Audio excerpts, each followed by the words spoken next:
hey guys, good to be with you, digitally at least. It's been a lot of digitally getting together with people, at least for us. I'm sure you guys have too. But we'll physically get there at some point.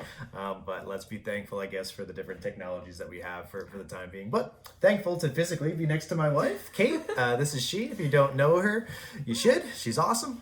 So I asked her if she'd jump in today for our daily devotional. So we've been looking at our P.L.O.W.S rhythms this week. We've gone through P and L. And so today we're looking at open posture towards others. Another way that you might say that is hospitality. So again, these rhythms are rhythms that we want to have as we're followers of Jesus. And so as we're looking at an open posture towards others, hospitality, when you think of that, I guess in a traditional sense, what does that look like to you? Yeah, so normally I think of having people over. I think of making sure my house is clean, making sure there's a baked good, that sort of thing. And to be honest, right now, I am super thankful that nobody is just popping in because our home looks like a tornado has swept through it. We have 4 children, and they have the energy equivalent to a Midwest tornado, and that rips through our house on a daily basis, and so that's what we're doing here.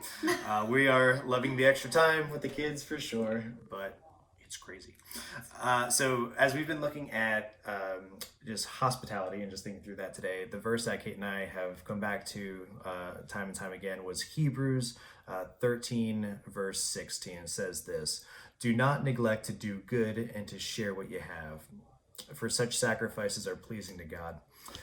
And so, yeah, we want to have these postures, right? And so being hospitable, we have that kind of original, or I guess traditional framework, right? Yeah. So we have to, I guess, break that and get creative. So what in the world does it look like to be hospitable during a pandemic? Yeah, I think we have to look to Jesus. In the scriptures, he was forever moving towards people, loving people, serving people, being open with his life, and I love the phrase "love moves towards," because it's just a constant reminder that you can't just wait around for people to come. You need to love them and serve them and move towards them. That's Of right. course, right now we can't physically move towards them, but I think that there's definitely ways we can be creative and still love and serve those around us. So I don't know, just a few ideas that come to mind are making dinner for somebody, making a meal for a family, going grocery shopping for them, making a baked good,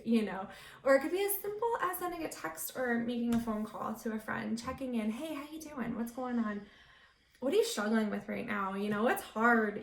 How's life? How are the kids? Like whatever it might be, just being present, pushing towards those people, loving them.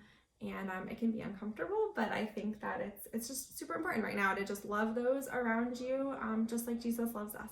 That's been something that's been huge. As I've been working on the house that we're trying to move into, I've got my earbuds in, all day, and I'll take a break from swinging a hammer, and I'll just make a phone call to somebody and just say, "How you doing?"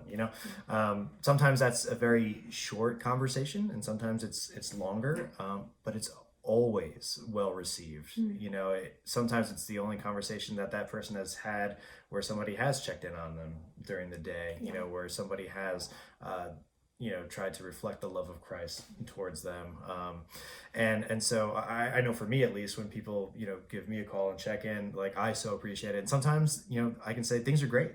Things are really good today. Things are moving forward on the house, and we're moving forward with this ministry thing, and super excited about that. And, homeschooling's going well, and, everything's, going well. And other days, it's not. It's crazy, and the wheels fall off. I didn't even know we had all those wheels, and they're all gone, right? And but to have somebody check in is just huge, right? So that's, I think, an awesome way to be hospitable. Another cool opportunity that we have coming up is as we move from phase 0 to phase 1 of reopening emergence, we're going to have an opportunity to meet in small pockets. And so we're going to be hosting watch parties. As the campuses aren't going to be open yet, there's going to be these small pockets of people, maybe groups of 10, where they're going to come together and worship and actually be together with brothers and sisters. How great is that going to be, right? But what a cool opportunity to be hospitable in this time, to host one of those parties. And you might not have what you think is the best place to do that. You might be embarrassed by it or wish it was something different. And I would say just put that stuff aside. We don't even have walls in our house right now. And we're super excited to host one of these parties. It's going to be great. And so what a cool opportunity to be hospitable. So just another thing. So yeah, I think we got to be creative during this time. And just wanted to challenge you guys, as we're challenged with that as well.